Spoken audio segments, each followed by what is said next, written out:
حکم مانو، لیکن ناٹ بیونڈ، وہ جو سرکل ہے کتاب و سنت کا اس سے باہر نہیں. لا طاعت لمخلوق فی معصیۃ الخالق، یہ آپ الجبرے کے فارمولے کے طور پر اپنے سامنے رکھیے. اب اسے اپلائی کیجئے جیسے فارمولوں کے ذریعے سے پھر بڑے بڑے وہ سم جو ہے وہ حل کیے جاتے تھے سوالات. صبح کا وقت ہے، آنکھ بھی کھلی ہے، کوئی اذان کی آواز بھی کان میں آئی ہے، آپ کا نفس کہتا ہے ابھی سو جی. آپ نے اپنی چادر یا کمبل کو درست کیا اور کروٹ لی اور سو گئے. یہ کیا ہے؟ آپ نے کس کا حکم پیچھے پھینکا اور کس کا حکم مانا؟ اللہ کے حکم کو پیچھے پھینک دیا، نفس کے حکم کو آگے رکھا. یہ شرک، اس شرک کو جاننے والے بہت کم ہیں.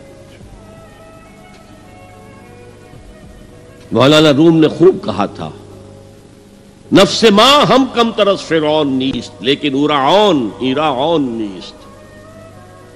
میرا نفس بھی فرعون سے کم نہیں ہے. فرعون نے کہا تھا نا الیس لی ملک مصر وہذہ الانہار تجری من تحتی، کیا اس ملک مصر کی حکومت میری نہیں ہے؟ اور سارا جو یہ آپ پاشی کا نظام ہے، انہار کا نظام ہے، وہ میرے کنٹرول میں نہیں ہے؟ جس کا چاہوں موگا کھلا رکھوں، جس کا چاہوں بند کر دوں. یہ تھا خدائی کا دعویٰ، انا ربکم الاعلی. تو مولانا روم کہتے ہیں میرا نفس بھی اس سے کمتر نہیں ہے. وہ کہتا یہ جسم میرا ہے، اس پر میرا حکم چلے گا. میں نہیں جانتا کون اللہ کون رسول، کیا حرام کیا حلال. تو فرعون سے کم تو نہیں ہے میرا نفس.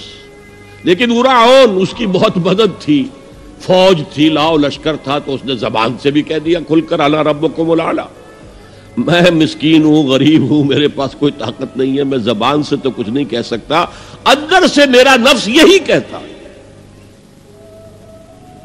یہ نفس کی حکومت قرآن کہتا ہے. میں حیران ہوتا ہوں، دو جگہ یہ مضمون آیا ہے. ارأیت من اتخذ الہہ ہواہ افانت تکون علیہ وکیلا. اے نبی تم نے دیکھا اس شخص کو، اس کے حال پر غور کیا جس نے اپنی خواہش نفس کو اپنا الہ بنا لیا ہے. اللہ اکبر. الہ، لا الہ الا اللہ، کلمہ توحید کا مرکزی لفظ یہاں آ رہا ہے. من اتخذ الہہ ہواہ، جس نے اپنی خواہش نفس کو اپنا معبود بنا لیا، الہ بنا لیا. افانت تکون علیہ وکیلا، کیا آپ ایسے شخص کی کوئی ذمہ داری لے سکتے ہیں؟ سود حرام ہوا کرے جی، حرام ورام، ہمارا دھندا جو ہے وہ آگے بڑھ نہیں سکتا.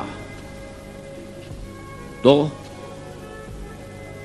اللہ کے حکم کو پیچھے ڈالا، نفس کے تقاضے کو آگے رکھا. کون معبود ہے آپ کا؟